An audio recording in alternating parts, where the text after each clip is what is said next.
Mengenal zat Allah itu bukan berarti mengetahui wajahnya, rupanya, tidak. Justru mengetahui sifat-sifatnya, mengetahui apa yang mustahil padanya. Sehingga eh, sampai hari ini orang masih debat Allah itu bertempat di langit atau duduk di aras. Ya. Buktinya kita kalau doa kita menghadap tangannya ke atas, masih begitu. Masih berdalil dengan sumastawa ala ars, Allah beristawa di atas aras. Padahal kata istawa yastawi juga digunakan untuk lafaz-lafaz yang lain. Nah, beliau menyebutkan ada beberapa makna dari pilar dari mengenal zat Allah itu. Yang pertama diketahui adalah al-ilmu biwujudillahi ta'ala. Mengetahui wujud Allah Ta'ala. Apalagi yang perlu diketahui, Allah wujud, Allah juga bersifat qidam. Qidam itu qadim, dia ada tanpa didahului ketiadaan. Kita sering pakai sifat dahulu, Allah wujud qidam baqa, wa khalafatuhu lil hawadithi qiyamuhu binafsihi wahdaniyah.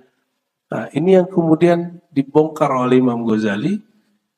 Jadi ini kalau diringkas maka menjadi al-ilmu biwujudillahi ta'ala. Bapak Ibu, kita ini wujud gak? Wujud. Benar wujud. Tapi kita sebelumnya pernah tiada, maka kita ini tidak termasuk qadim, qidam. Allah yang bersifat qidam bernama qadim. Artinya wujudnya tiada didahului ketiadaan. Kalau bahasa orang di kampus atau di pesantren kami dulu, tidak pernah tiada. Ribet kayak itu. Negatif kali negatif. Dia positif selama-lamanya. Dan wujudnya Allah, qidamnya Allah, karena dia maha terdahulu, maha tidak pernah tiada, maka dia juga tidak akan pernah menjadi binasa. Jadi akan selalu ada, itu yang disebut bako. Udah jadi bahasa Indonesia, alam baka. Baka itu dari kata bako. Bako berarti yang tidak pernah binasa setelah ia ada. Dan Allah tidak pernah tiada, maka dia juga tidak pernah akan binasa. Itu disebut bako. Ya. Namanya disebut baqi. Kalau di jiran itu, kalau kita buat ini kartu, sisa kartunya disebut baki. Udah jadi bahasa mereka. Lalu ada di Uzbek, ada imam namanya Muhammad Baqi Billah, dan juga dia tinggal di Afgan, disuruh belajar mencari muridnya ke India. Ketemulah dia murid namanya Ahmad Sirhindi. Nah, imam yang disuruh oleh gurunya ini namanya Muhammad Baqi Billah. Muhammad yang baqa bersama Allah. Nah, dalam ilmu kerohanian ada fana, ada baqa. Nah, ini baqa, baqi ya. Apalagi yang mesti ketahui, itu sudah 1, 2, 3. Jadi ini ringkas. Kalau saya tidak akan bacakan teks yang penguraian Imam Ghazali, karena itu satu kitab lagi, Al-Iqtisad fil I'tiqad. Kalau di sini dia ringkas beberapa. Wa annahu laisa bijauharin. Nah, prinsip keempat dari mengetahui wujud Allah itu, bahwa wujud dia bukanlah jauhar, bukanlah benda atau partikel. Jauhar itu partikel yang Ada yang bisa dipecah, ada yang tidak bisa dipecah, seperti jauharul fard. Ruh kita itu ada yang menyebutnya jauharul fard. Ya, satu sesuatu yang ada tapi tidak dapat dipisah-pisah, dia tidak menempati suatu, juga tidak terpisah dari suatu. Nah, Allah itu bukan jauhar. Jauhar itu Bapak Ibu ya barangkali boleh kita terjemahkan partikel barangkali ya. Saya mau tanya, cahaya itu partikel atau gelombang? Yang mana Pak? Gelombang. Ya, waduh ini aliran sainsnya agak beda nih. Ya, tapi betul juga dia kan uh, dimuntahkan dari matahari keluar cahaya sinar gitu ya, atau dari sini dia bergerak semakin jauh dari sumber dia semakin melemah cahayanya. Itu seperti gelombang. Tapi penemuan jadi Einstein itu dengan teman-temannya juga berdebat apakah betul cahaya itu gelombang, jangan-jangan dia juga satu partikel. Ya. Namun ini bisa diurai oleh ilmu akidah. Dalam ilmu akidah dipisahkan antara jauhar. Jauhar itu boleh diartikan zat kebendaan. Lalu ada si benda itu sendiri disebut jisim.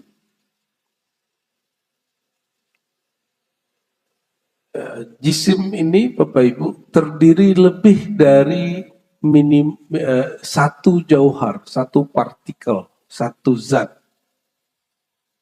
Tubuh kita ini banyak zat, banyak sel, banyak partikel. Nah, Allah itu bukan partikel atau zat seperti itu, juga bukan jisim benda yang tersusun dari beberapa partikel-partikel tertentu atau gelombang-gelombang tertentu. Jadi jangan bayangkan wujud Allah itu ketika dia mengatakan Allah nur langit dan bumi, terus kita bayangin Tuhan itu memancar seperti gelombang. Enggak, jangan bayangkan itu. Itu maksudnya. Wala jismin, dia bukanlah satu benda yang terdiri dari dua jauhar atau lebih. Nah, jangan sampai berpikir Allah itu tersusun dari beberapa partikel-partikel dan gelombang-gelombang. Ini ada yang berpikir begitu. Kalau Allah dia jauhar dan jisim, berarti dia memerlukan fasilitas tempat atau waktu. Nah, Bapak Ibu, ini lagi debat lagi orang-orang. Ternyata ini debat begitu itu gak akan selesai sampai kapanpun. Sudah diperdebatkan dari abad kedua sampai sekarang. Apakah Allah menempati aras? Apakah Allah bertempat di atas? Dan saya menganggap diskusi itu diskusi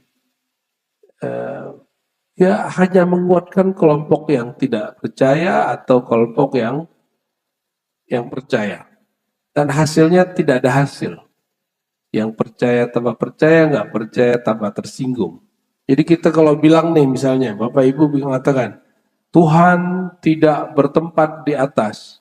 Itu selama-lamanya orang Ahlus Sunnah seperti NU, Muhammadiyah itu senang. Dan selama-lamanya kawan-kawan Salafi Wahabi itu tersinggung. Nggak ada jalan keluarnya. Padahal itu ada jalan keluarnya. Nah, ada imam namanya Imam Ibnu Labban nulis kitab ya. Cara-cara untuk memahami sifat-sifat atau atribut yang melekat pada Tuhan. Tapi orang-orang masih debat. Apakah Allah itu bersemayam di atas aras lalu dia menempatinya? Apakah Allah itu turun ke langit dunia sepertiga malam lalu mengerucut masuk ke bumi, masuk ke langit gitu. Pertanyaan-pertanyaan itu dijawab dengan baik sekali oleh Imam Ibnu Labban. Jika ada kesempatan nanti kita baca, jika tidak nanti Bapak Ibu simak saja kajian saya di tempat yang lain ya. Ilmu itu luas sekali, banyak hal yang belum kita baca dan kita dengar. Sangat-sangat banyak. Nah, jadi untuk apa mengetahui bahwa Allah ini bukan jauhar, bukan partikel gelombang dan juga bukan benda yang terdiri dari beberapa partikel, wala arad dan juga bukan sesuatu kondisi, hal. Misalnya Bapak Ibu ini saya sebut muda atau tua atau cantik tampan, itu namanya arad, kondisi, sakit, sehat, kaya, miskin. Itu bagian daripada arad. Arad itu suatu kondisi yang melekat pada kita dan dia akan berubah-ubah. Nah, sifat Allah berbeda dengan arad. Nah, saya sering mencontohkan, ini lampu sekarang warnanya apa Bu? Bapak, warnanya apa? Hijau. Itu yang hijau lampunya atau ada warna yang melekat pada benda ini. Coba pisahkan hijau dari tempat ini, bisa nggak? Bisa.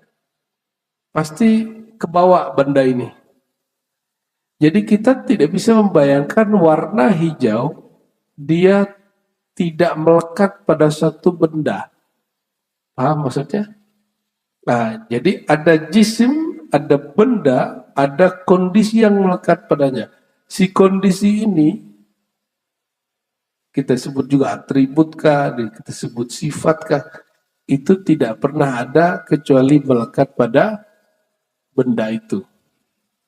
Allah itu juga bukan arad, bukan kondisi.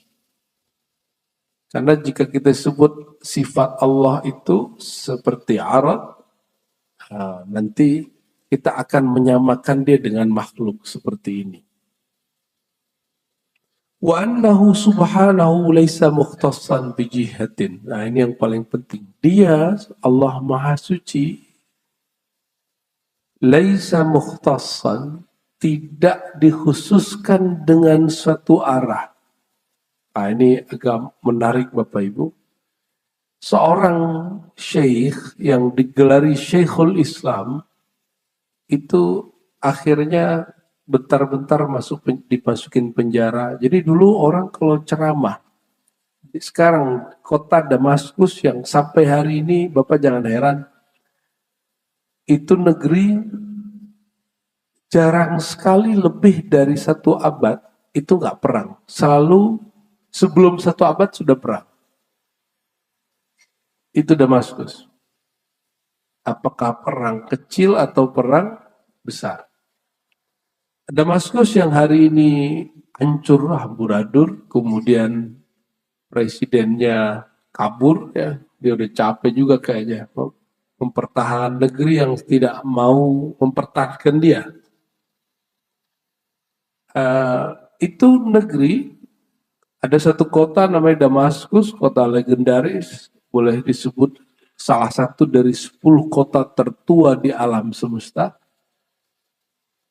Kota itu saksi bahwa orang yang meyakini Allah bertempat di suatu arah di atas itu difatwakan sesat di zamannya dan masuk penjara. Namanya Ibnu Taimiyah. Namanya Ibnu Taimiyah. Saya tanya kepada guru saya, Syekh Dr. Hasan itu, sebenarnya dia orang sana, dia orang Suriah. Sebenarnya apa yang terjadi? Pandangan Anda sebagai orang Suriah itu apa? Jawaban dia sederhana aja. Kalau sekarang kamu lihat, semua ulama memfatwakan kamu ini bermasalah. Berarti kamu bermasalah atau tidak? Oh iya. Masalahnya, orang ini difatwakan bermasalah oleh semua mazhab resmi saat itu.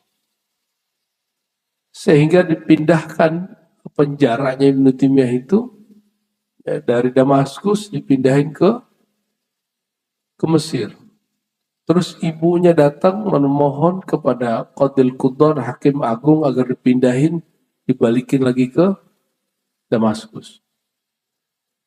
Dan beliau ini nggak sempat menikah, wa mata wa huwa fi sijn. Dan dia meninggalnya di penjara.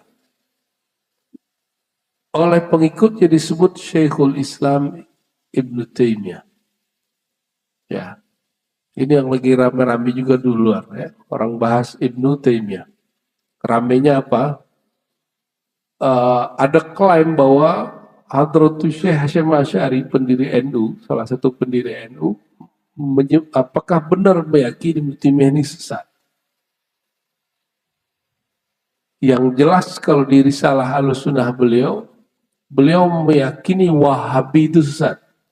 Nah ini Bapak harus tahu. Pendiri NU, Hadratus Syekh Hasyim Asy'ari, itu dengan tegas mengatakan Salafi, Wahabi itu sesat. Syiah itu sesat. Ahmadiyah itu sesat. Itu bahasa teologis. Kalau bahasa tasawuf nggak begitu, Pak. Bahasa tasawuf orang kalau berbeda disebut dia berbeda, dia menyimpang. Bahasanya agak sedikit halus. Dia tidak sesuai dengan kita. Tapi kalau bahasa akidah, kalimatnya betul-betul clear. Karena kita mesti jelas, nggak boleh ambigu dan ini hitam putihnya jelas.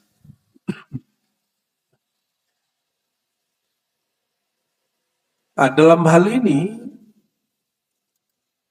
imam yang dianggap mulia di kalangan Salafi, Wahabi itu disebut Syekhul Islam Ibnu Taimiyah. Ya. Beliau memfatwakan dan mengklaim bahwa Allah itu dikhususkan dengan satu arah namanya jihatul ulu, arah atas atau fauqiyah. Nah, saya tidak tertarik untuk mengatakan betulkah dia sesat atau dia jahat, apa itu urusan lain. Ya. Namun urusan kita hari ini bukan untuk menuduh dia sesat ataupun dia tidak sesat. Urusan kita cuma ingin konfirmasi. Ibnu Taimiyah itu wafat tahun 728 Hijriah. Dia mengklaim akidahnya akidah salaf. Salaf itu 3 abad pertama.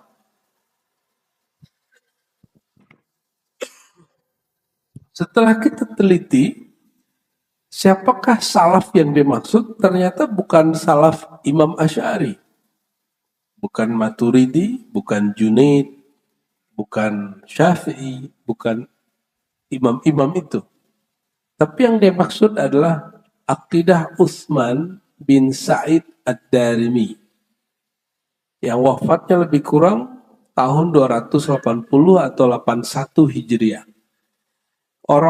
Ini orang satu-satunya yang karya dia sangat mengerikan menurut saya, karena dia meyakini betul-betul Tuhan itu lebih dari kata berarah di atas, Bapak Ibu.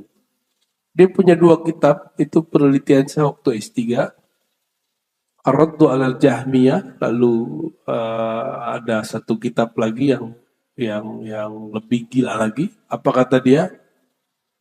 Allah itu juga terbatas. Dan pembatasnya adalah 2. 2 batas yang besar, yaitu aras dan langit. Kalau ada orang meyakini Tuhan terbatas, yakin nggak Bapak Ibu? Itu karya seorang imam yang hidup di abad ketiga, mungkin nggak? Kalau ada orang bilang mengatakan Tuhan terbatas, kira-kira dia masih Muslim nggak?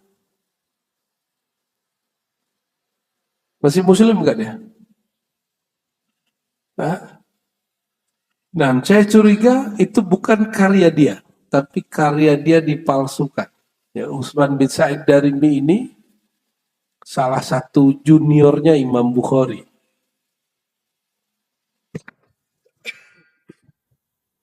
Bahkan strata murid lah ya.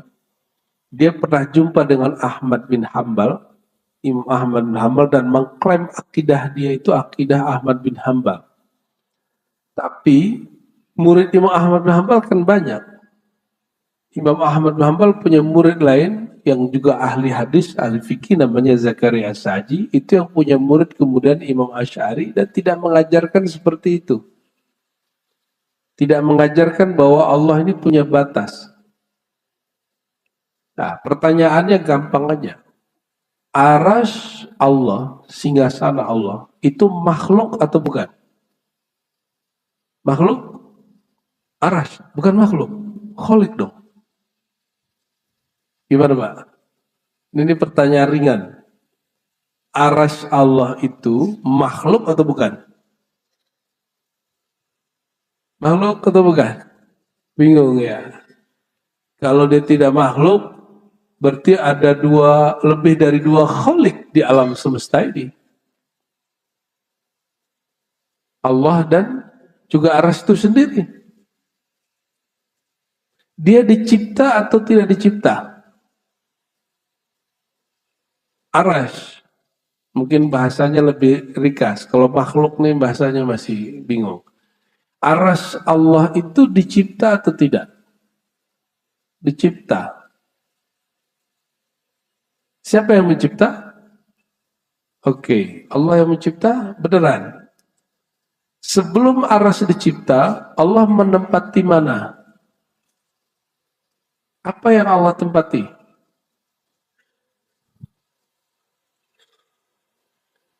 Berarti istilah arah. Bapak sekarang arahnya kemana? Coba arah atas. Tapi arah depan Bapak mana?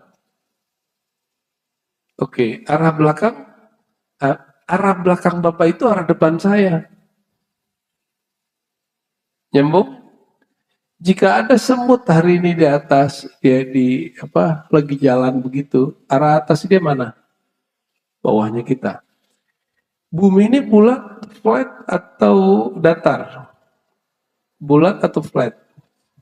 Ya tergantung alirannya yang mana nih. Cuma sekarang Los Angeles itu lagi siang atau malam? Ujung dari siang, sore. Kenapa? Karena sebagian kita meyakini bahwa bumi itu bulat. Yang mereka sebut timur atau barat, atas, bawah, beda nggak dengan kita? Beda. Maka arah itu adalah bagian dari arad, ya, satu atribut kondisi yang melekat pada benda, tergantung dia lagi posisinya di mana. Tapi Ibnu Taimiyah yang bergelar Syekhul Islam tadi dan Utsman bin Said Darimi dan orang-orang yang sama dengan dia yang sekarang disebut ajarannya Salafi atau Wahabi, ini kita buka aja, ini yang membuat sampai kiamat tidak akan pernah berdamai. Maka caranya cuma satu, jangan pernah bahas bab ini. Tapi mereka selalu membahas kitab ini dan menjadikan bahwa orang yang meyakini bahwa Tuhan di langit itu standar keimanan. Jadi kita nggak mau bahas, mereka mau bahas terus dan akhirnya saya terpaksa bahas lagi. Jadi mereka pakai sebuah hadis riwayat Ibnu Muslim, hadisnya sahih, tapi pemahaman ini tidak sahih. Kenapa? Karena ada 3 versi riwayat yang beda. Datang seorang laki-laki membawa budaknya perempuan yang agak lelet otaknya, ditanya, "Wahai Rasulullah, menurut engkau ini perempuan beriman atau tidak? Jika beriman saya lepas, kalau enggak belum tahu deh ya." Apa kata Nabi? Aina Allah. Wahai budak, di mana Allah? Ini versi 1, ada di Sahih Muslim. Di manakah Allah? Dijawab fis sama, di langit.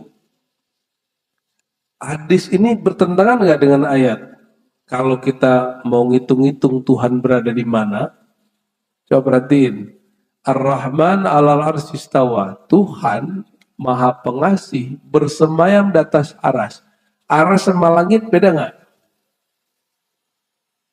Langit ada 7 dan di situ ruh-ruh Nabi para nabi ditemui oleh baginda Rasulullah SAW, sedangkan Arsy Nabi hanya bertemu Allah Subhanahu wa Ta'ala. Gimana? Beda nggak Arsy dengan langit? Beda. Langit di bawah Lauh Mahfuz, Sidratul Muntaha, sedangkan Arsy di atas Sidratul Muntaha. Maka kalau orang mengatakan Tuhan di langit, terus gimana dengan ayat Allah bersemayam di atas Arsy? Maka itu tanakut namanya.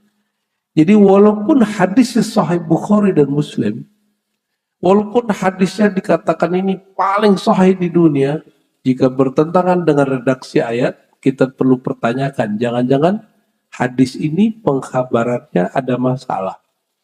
Ketika kita cek, ternyata muncul riwayat lain. Bapak bisa bayangkan, riwayat yang sama muncul di kitab-kitab lain, dikumpulkan semua oleh Imam Al-Baihaqi dalam kitab Al-Asma' wa Sifat setebal ini. Apa kata dia? Imam Baihaqi mengatakan di riwayat lain ada seorang laki-laki bawa perempuan budaknya. Lalu bertanya, wahai Rasulullah, ini bagaimana menurut engkau? Kata Nabi, Nabi nanya, Tashhadina an la ilaha illallah. Apakah engkau bersaksi tiada yang Tuhan, tiada yang berhak disembah kecuali Allah?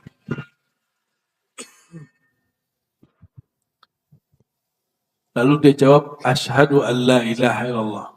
Terus aku siapa? Kata Rasulullah. Dia jawab, engkau adalah Rasulullah. Dan sampai akhir hadis.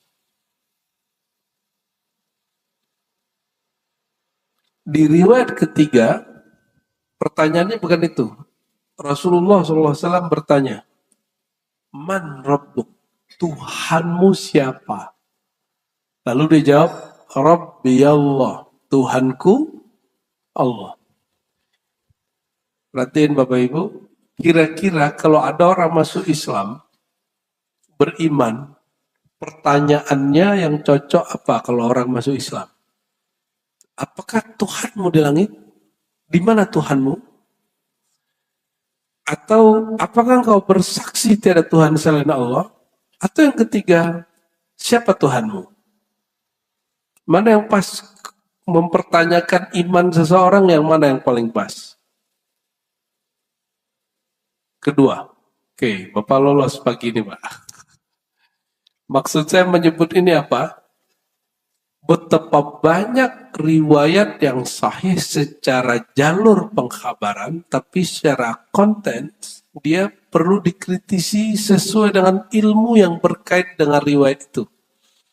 Oleh karenanya, jika ada hadis fikih, hadis hukum, dia kayak bedrock dengan ilmu fikih, maka hadis ini wajib dibaca secara ilmu fikih. Jadi dia ngalah. Jangan hadisnya bermasalah, walaupun sanadnya sahih. Yang kedua, misalnya hadis berkait dengan akidah. Berkait dengan akidah. Secara ilmu periwayatan, riwayatnya menyebutkan Tuhan di langit. Tapi dalam ilmu akidah dan berdasarkan hadis-hadis yang lain, tidak diperkenankan seorang hamba meyakini bahwa Tuhan bertempat dan berarah.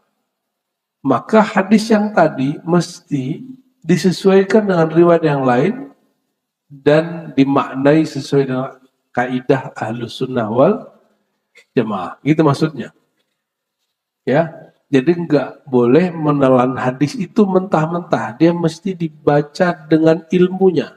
Jika hadisnya hadis tadi berita berkaitan dengan ilmu akidah, maka kita olah dengan ilmu akidah. Berkaitan dengan fikih, kita olah dengan ilmu fikih. Hatta hadis itu berkaitan dengan kedokteran. Nabi ngomong A, pas diteliti saya kedokteran nggak ketemu. Maka kita disebut tawakuf dulu, kita tunggu dulu sampai ada penelitian. Contoh, Bapak Ibu pernah dapat hadis, kalau ada lalat masuk ke air, celupkanlah salah satu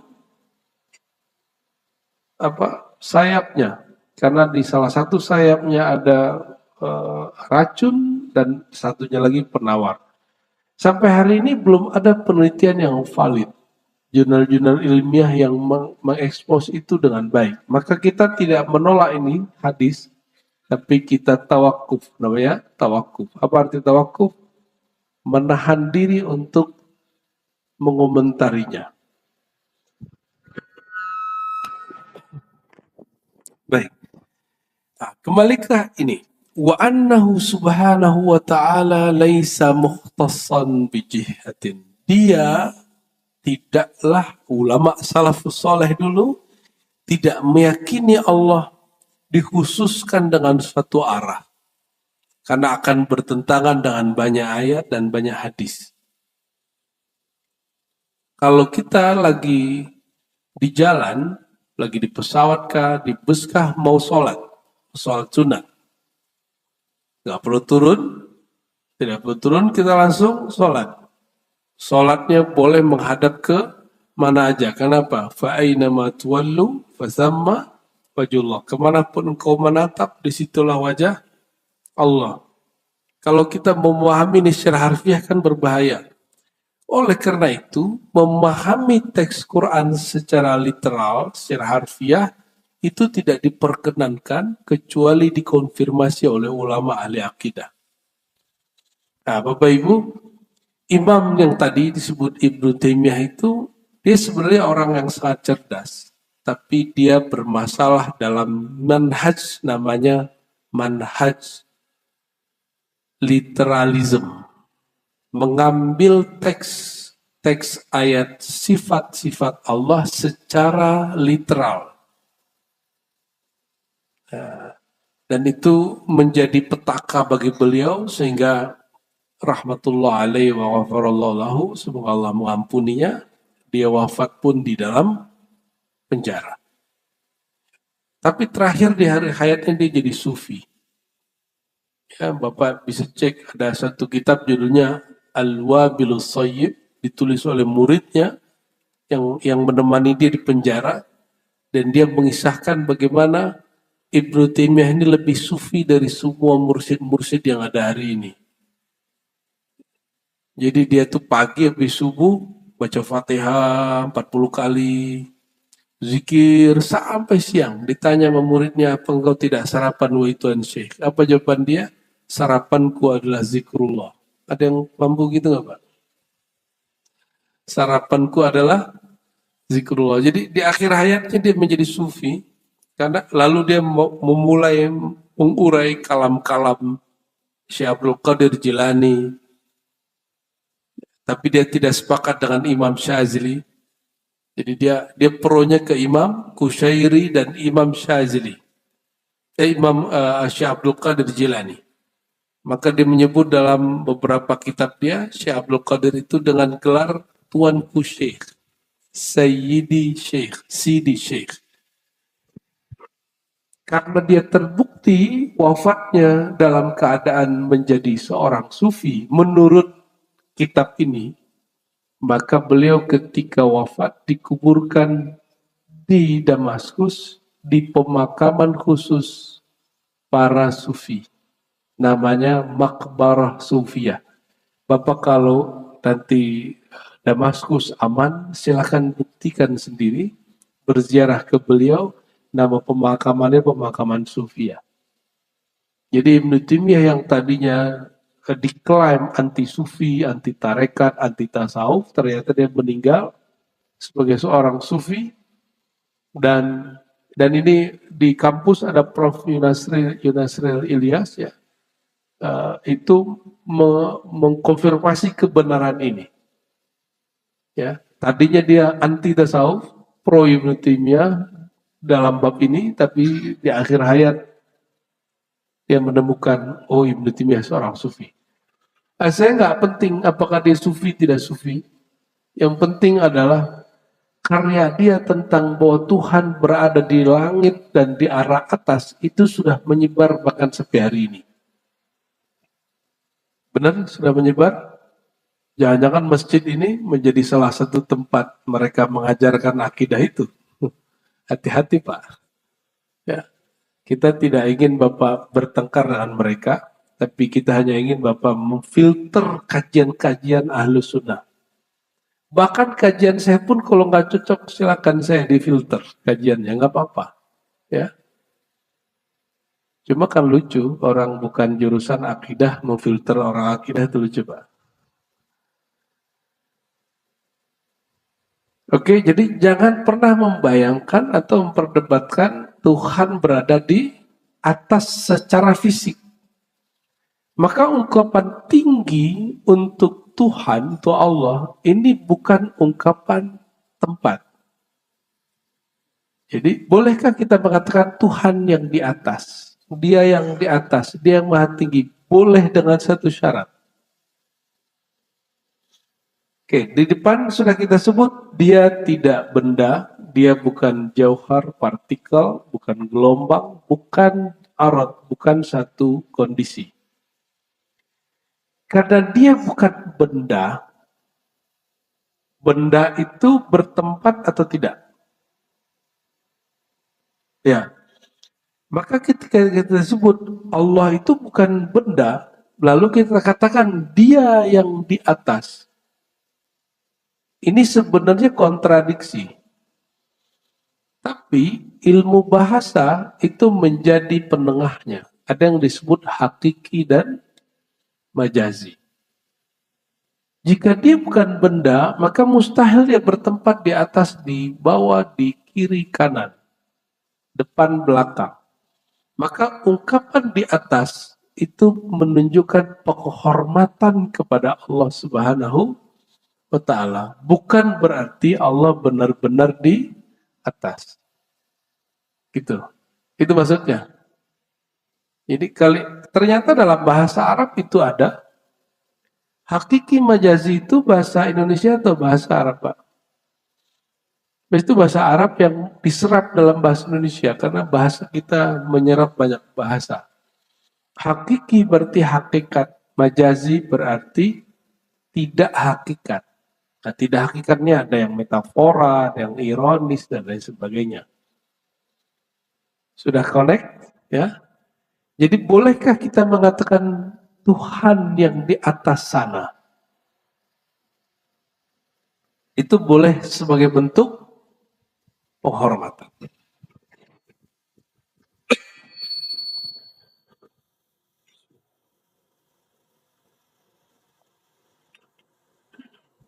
Lalu kenapa Ibnu Taimiyah dihakimi? Dia tidak meyakini begitu. Nah, Bapak nanti download, ada disertasi saya judulnya Teologi Muslim Puritan. Saya sudah wakafkan secara online. Jadi kalau ada yang nyetak itu haram dijual kecuali untuk wakaf. Wakafnya ke yayasan yang saya bina, yaitu Ribat namanya. Karena sudah wakaf, jadi sudah milik Allah. Bapak buka bab 5-nya. Ya, download judulnya Teologi Muslim Puritan. Silakan dibuka. Di buku-buku kita setelah 2-3 tahun kita wakafin semua, Pak. Jadi orang boleh ambil dan download siapa aja. Nah, di situ kita eksplorasi. Jadi saya penasaran, apa yang bikin Ibnu Taimiyah dihukumi berbeda dengan imam yang lain yang mengatakan hal yang sama, Tuhan di atas tapi nggak masuk penjara, tidak disidang oleh para ulama. Ternyata ada satu kalimat yang diulang-ulang di kitabnya dan itu tidak pernah ada di Quran dan di Sunnah. Dan tidak pernah ulama salafus saleh mengajarkannya kecuali salaf yang taleh, yang menyimpang. Jadi salaf ini juga nggak semuanya soleh. Apa masalah dia? Di Quran ada kalimat Allah bersemayam istawa alal aras, di atas aras. Ada. Tapi Ibnu Taimiyah menambahkan bizatihi. Dia bersemayam dengan zatnya. Kalimat bizatihi tidak pernah ketemu di satu ayat pun di Quran dan di satu hadis pun di dalam sunnah Nabi Sallallahu Alaihi Masalah. Makanya dia disidang. Berarti Ibnu Taimiyah meyakini Tuhan di langit, di bumi itu betul-betul hakiki secara bahasa. Benar-benar secara kebahasaan dia itu berada di atas. Maka Ibnu Taimiyah ada pembahasan dia, Tuhan itu benar-benar mustaqirran, benar-benar menempati, menduduki aras. Nah, ini mengerikan Bapak Ibu. Itu mengerikan sekali. Maka sampai beliau wafat, sidang itu tidak berakhir karena dia tidak pernah mencabut keyakinannya. Itu Ibnu Taimiyah. Ada hadis, Bapak Ibu sering dengar hadis Allah turun sepertiga malam terakhir. Sering dengar hadis ini? Turun, kalau turun secara hakikat bahasa apa? Dari atas ke bawah. Ternyata yang dimaksud hakikat menurut ahli hakikat bukan itu. Karena semua bahasa kullu lughat mahdudah. Setiap bahasa itu terbatas, hatta bahasa Arab. Kalam Allah tidak terbatas, tapi bahasa Arab terbatas. Jika disebut bahwa Allah itu turun dengan zatnya. Bapak bisa bayangkan. Allah itu zatnya maha besar atau maha kecil? Lebih besar mana zat Allah atau zat langit? Jika dia turun ke langit dunia, itu langit di atas bumi ini disebut langit dunia. Mulai dari bawah kita satu jengkal dari bumi ke atas itu disebut sama'id dunia. Dalam hadis Sahih Bukhari dan Muslim dikatakan Allah turun sepertiga malam terakhir ke langit dunia. Tapi kalimat cuma yanzilu. Allah tidak menyebut kalimat bizatihi dengan zatnya. Ibnu Taimiyah menambahkan lafaz bizatihi dengan zatnya. Nah, inilah bid'ah akidahnya Ibnu Taimiyah. Jadi saya kalau ingin kasih jawaban kepada Bapak Ibu, kenapa akidah Salafi, Wahabi sampai nanti kiamat akan selalu bentrok dengan ulama Al-Azhar, akan bentrok dengan habaib yang ada di Yaman, akan bentrok terus dengan pesantren-pesantren ahli sunnah yang ada di semua pesantren Indonesia. Namun pesantren modern, ini perhatiin Bapak Ibu, hati-hati masukin anak ke sekolah.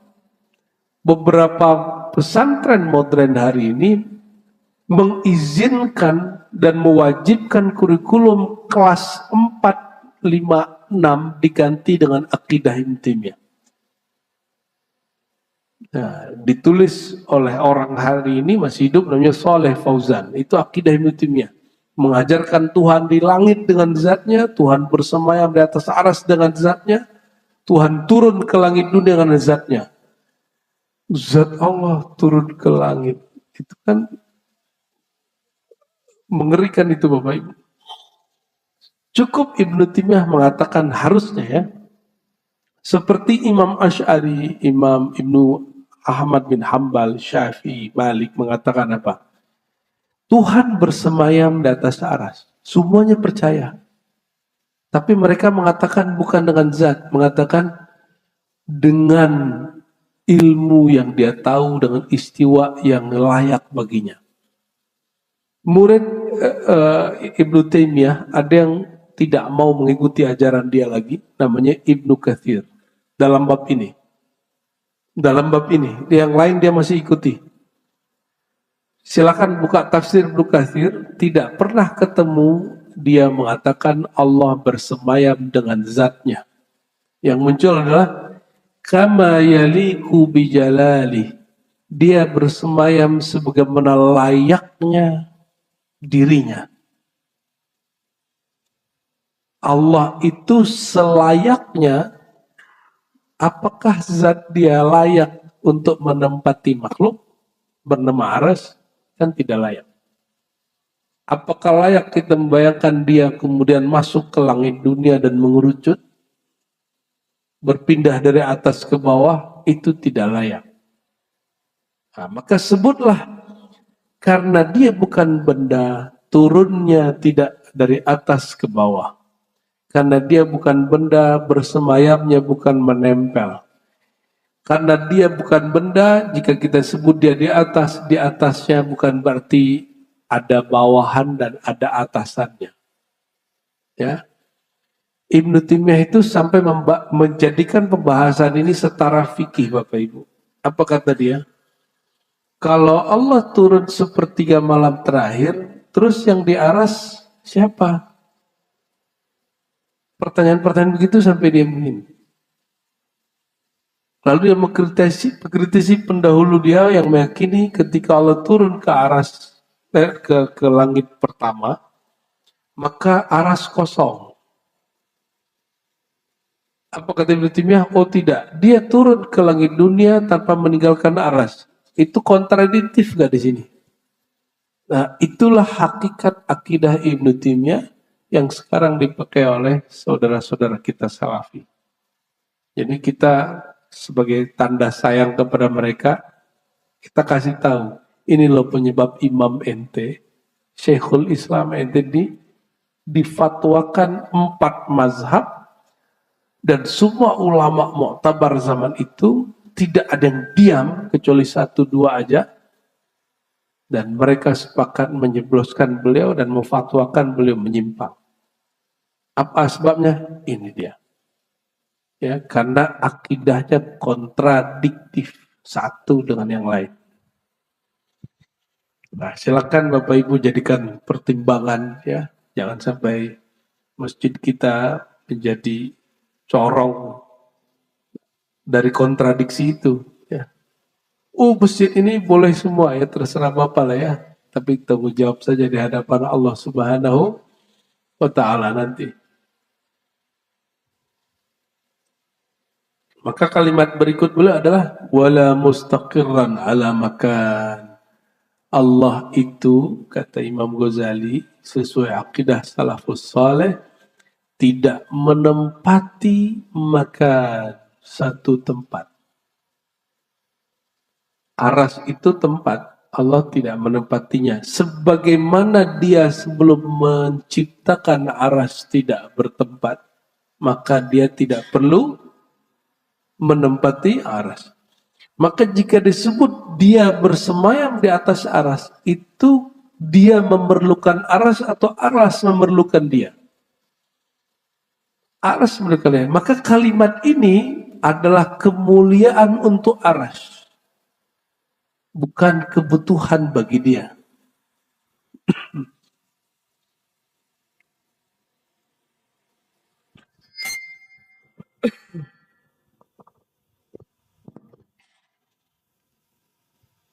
Kalau di ajaran agama sebelah kan ada ya, Tuhan Bapa di surga gitu ya.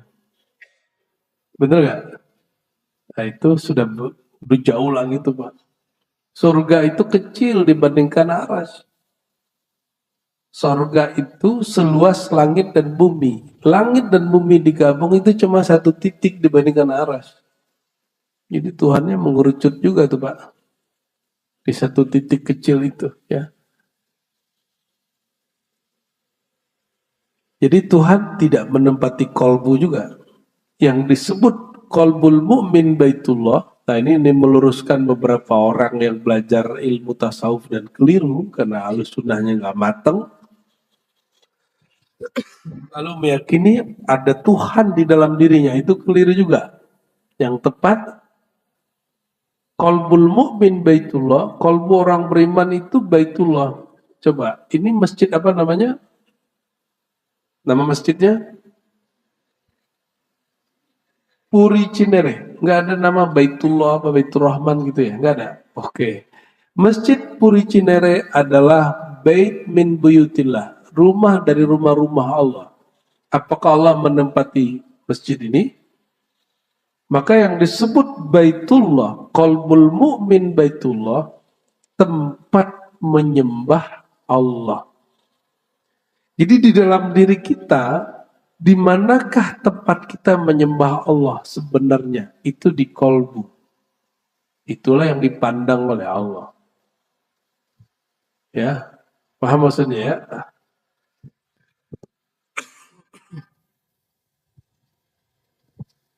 Bukan berarti Allah menempati kolbu. Maka di hadis dikatakan tempat jatuhnya pandangan Allah adalah kolbu. Innallaha yanzuru ila kulubikum. Allah memandang kepada dalam kolbu. Jadi kira-kira Bapak Ibu masih mau terus konflik gak dengan Salafi Wahabi untuk bab ini? Atau kita sudahi saja? Ya, masa kita debat begini, benar ataupun salah, itu mempengaruhi Tuhan ya? Hah? Allah betul-betul berada di suatu tempat di atas nggak ketika Salafi menang berdebat dengan kita, atau Allah kemudian tidak ada urusannya dengan aras jika kita yang menang? Ternyata itu nggak ngaruh. Debat kita, diskusi kita, ternyata yang adalah ego. Yang menang merendahkan yang kalah tidak menerima kekalahannya. Jadi debat-debat Wahabi, Ahlus Sunnah, Aswaja itu sampai hari kiamat tidak akan bermanfaat. Nggak ada manfaatnya. Itu cuma balas-balasan aja. Mau nggak sampai kiamat begini terus? Ya? Mau kan nanti masjid ini nanti jadi ajang ulama NU Muhammadiyah atau Ahlus Sunnah Aswaja nanti bertengkar terus dengan ustadz-ustadz Wahabi di sini. Mau nggak begitu? Belum lagi jamaahnya nanti jontok-jontokan. Mau begitu? Kita kan nggak mau, Pak. Terus gimana? Ada jalan keluarnya. Apa jalan keluarnya? Jalan keluarnya, kalau ini masih bisa diislah dengan cara apa? Al-isnad minad din, bersanad itu bagian dari agama. Maka carilah orang-orang bersanad, bersilsilah kepada Nabi SAW yang bisa menjelaskan ini. Tanpa perlu kemudian konflik. Dia boleh menyebutkan kelompok tanpa perlu konflik. Atau yang kedua apa? Yang kedua ini yang dilakukan oleh imam. Ternyata Bapak sepakat atau tidak? Kenapa saya kemudian di akhir-akhir beberapa tahun ini cenderung kepada kajian-kajian tasawuf? Karena yang membuat saya tadi bingung antara Asy'ariyah, Salafiyah, Wahabiyah ini, itu bisa terjawab oleh ulama sufi. Ada Imam Ibn Labban, tadi kita bahas. Ada Imam Al-Jili, itu nulis Al-Kamalat Al-Ilahiyah. Apa kata mereka? Sebenarnya baik ayat yang mengatakan Tuhan di atas aras, Tuhan, hadis yang menyebutkan Tuhan turun ke langit pertama, atau ayat yang mengatakan laisa kamitsli syai', dia tidak menyerupai, tidak menempati segala macam. Semua ayat itu tidak bertentangan. Yang bertentangan cuma pikiran kita yang tidak sampai memahami Allah. Jika disebut Tuhan itu tidak berupa, tidak berwarna, tidak bertempat, itu adalah Tuhan yang kita pahami dalam konteks keazalian dan kekodimannya. Allah itu maha kodim. Kodim itu wujudnya tidak berawal.